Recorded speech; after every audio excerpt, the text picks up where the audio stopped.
Guys আজকে লাঞ্চে beef আর fish রান্না করা হবে। এই জন্য ফ্রিজ থেকে বিফকে বের করে পানিতে ভিজিয়ে রেখে দিয়েছি। আর এখানে আমি রাইস কুকারে বসিয়ে দিলাম। হ্যালো এভরিওয়ান, আসসালামু আলাইকুম। তোমরা সবাই কেমন আছো? Welcome back to my another new video. আমি আলহামদুলিল্লাহ ভালো আছি। সো গাইজ এখানে আম্মু টমেটোকে ভালো করে কেটে নিচ্ছেন, কারণ বিফের মধ্যে টমেটো দিয়ে রান্না করবেন। আর এখানে সব মশলা দিয়ে দিচ্ছেন, পেঁয়াজও কেটে রেখে দিয়েছেন। আর এইখানে একটা তরকারি রান্না করবেন, যেটা মাছ দিয়ে।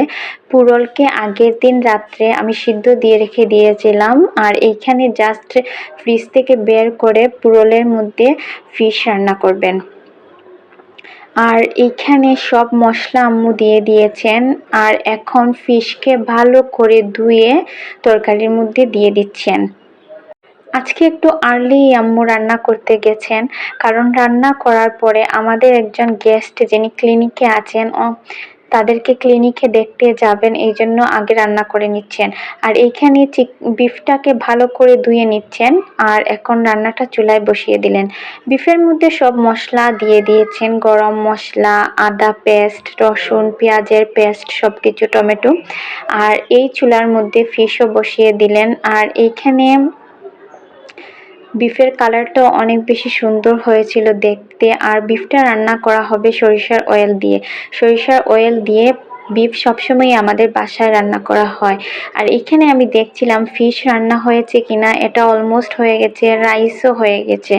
সো ফিশটা এত বেশি মজা হয়েছিল খেতে, কারণ যেহেতু এটার মধ্যে পুরল মিক্স করে রান্না করেছেন, আর পুরলটা অনেক বেশি নরম থাকে খেতে। সো এইখানে তরকারিটাকে ভালো করে নাড়তে হবে। আর বিফের মধ্যে আম্মু 2টা তেজপাতাও দিয়ে দিলেন, যাতে সুন্দর একটা স্মেল বের হয়। আর এখানে কাঁচামরিচ দিলেন। আর রান্নাটা যখন হয়ে যাবে তখন গেস্টের জন্য লাঞ্চ নিয়ে একটু বাহিরে চলে যাবেন, ক্লিনিকে। সো এইখানে তরকারিটা পুরোপুরি হয়নি, আর একটু পরে এটা ভালো করে সিদ্ধ হয়ে যাবে। যখন ভালো করে সিদ্ধ হয়ে যাবে তখন এটা চুলা থেকে নামিয়ে নেবেন। আর আমি এখানে কিছু ভিডিও ক্লিপ নিচ্ছিলাম। সো গাইস, রান্নাটা অলমোস্ট হয়ে গেছে। এখন এইটা চুলা থেকে নামিয়ে নিয়েছেন। আর এখন এটা একটা বাটিতে নিয়ে নিলেন। সো বক্সের মধ্যে রাইসটা নেওয়া হয়ে গেছে। এখন বিফটা বক্সের মধ্যে নিয়ে নেবেন। আজকে বিফ রান্না করা হয়েছে আলু ছাড়া। নর্মালি আমি আলু দিয়ে খেতে পছন্দ করি, বাট এখন এইভাবেই রান্না করা হয়েছে।